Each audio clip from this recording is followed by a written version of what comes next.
I'm going to explain how to play the roll and flip game, and before I start the explanation, just make sure that you have cut out the 11 cards for the game.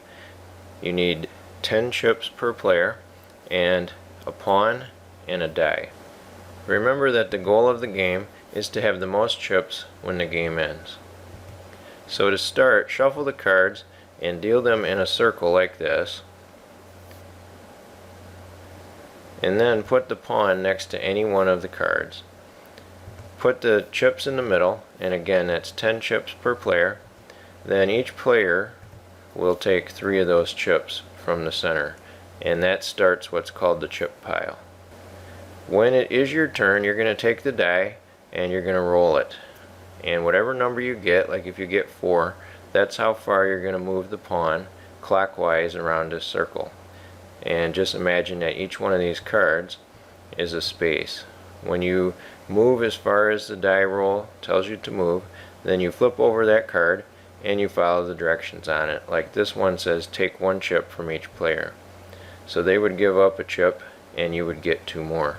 Now remember, when you're taking turns and you get chips, any chips that you collect have to stay separate from your chip pile. So your chip pile is what you already had, and then you keep the other ones separate because you might lose them by the end of your turn.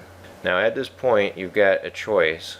You can either roll again or you can stop and end your turn. And if you stop, then those chips that you set aside, they go into your chip pile. Now if you keep rolling, then you just roll the die and you move. Like if you got a 2, you move 2 spaces, you do what the card says. You could roll again. You could keep doing this as long as you want to push your luck, but if you ever roll, like if you get a 5 and then you move 5 spaces and you land on a card that you already flipped, that's called a bust, and that's not good. When that happens, you have to distribute those chips that you got this turn to the other players.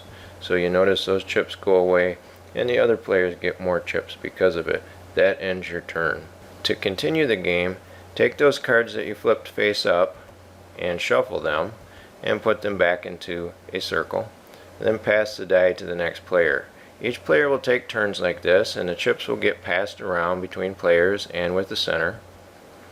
There will usually be less chips in the center turn after turn, and eventually, when the center is empty, the game is over.